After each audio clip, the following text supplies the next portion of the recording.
bKash app থেকে কিভাবে minute pack কিনবেন আজকের এই ভিডিওটি দেখে শিখে নিন। তো প্রথমে আপনারা bKash অ্যাপে চলে যাবেন। bKash অ্যাপে আসার পর আপনাদের পিন নাম্বার দিয়ে bKashটাকে ওপেন করবেন। এরপর এখানে একটা অপশন দেখতে পারবেন মোবাইল রিচার্জ, এখানে ক্লিক করবেন। এরপর যে নাম্বারে আপনারা মিনিট রিচার্জ করবেন সেই নাম্বারটি এখানে দিয়ে দিবেন।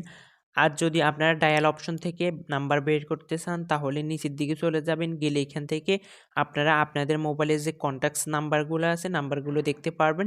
সেখান থেকে যে কোনো একটা নাম্বার সিলেক্ট করবেন এবং সে সিমটা কি সিম সেটা সিলেক্ট করতে হবে। যদি গ্রামীণ হয় গ্রামীণ সিলেক্ট করবেন, আর যদি রবি হয় রবি সিলেক্ট করবেন। আপনার যেটা সিম সেটা সিলেক্ট করবেন।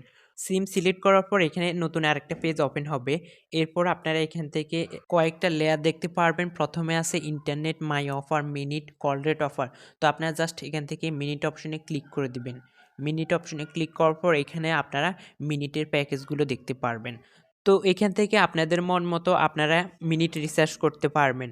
৬৩৯ টাকা দিয়ে ১০৫০ মিনিট ৩০ দিন। এভাবে অনেকগুলো অফার আপনারা এখানে দেখতে পারবেন এবং এই অফারগুলোর মধ্যে ক্যাশব্যাকও রয়েছে।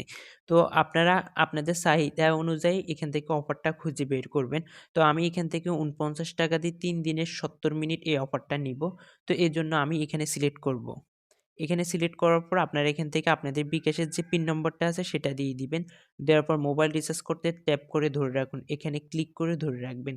ধরে রাখার পর দেখতে পারবেন আপনাদের নাম্বারে মিনিট প্যাক রিচার্জ হয়ে গেছে। এখানে দেখতে পাচ্ছেন আপনার মোবাইল রিচার্জ সফল হয়েছে। যদি এখানে সফল হয়েছে এই লেখাটি না আসে তার মানে বুঝবেন যে রিচার্জ হয়নি। আর যদি দেখেন সফল হয়েছে তার মানে বুঝবেন এটা রিচার্জ হয়েছে। এরপর আপনারা এখান থেকে হোমে ফিরে যেতে পারবেন ব্যাক হয়ে। তো বন্ধুরা, আপনারা চাইলে এভাবে bKash অ্যাপ থেকে মিনিট প্যাক রিচার্জ করতে পারবেন। যারা ভিডিওটি শেষ পর্যন্ত দেখছেন তাদের কাছে একটা অনুরোধ থাকবে, ভিডিওতে একটা লাইক করে দিবেন আর একটা কমেন্ট করে দিবেন। আর যদি আপনারা মোবাইল রিলেটিভ কোনো টিপস পেতে চান তাহলে অবশ্যই আমাকে কমেন্ট বক্সে কমেন্ট করে জানাতে পারেন। তাহলে আমি পরবর্তীতে আপনাদের কমেন্ট অনুযায়ী ভিডিও নিয়ে আসব। ধন্যবাদ সবাইকে, ভালো থাকেন, সুস্থ থাকেন, আল্লাহ হাফেজ।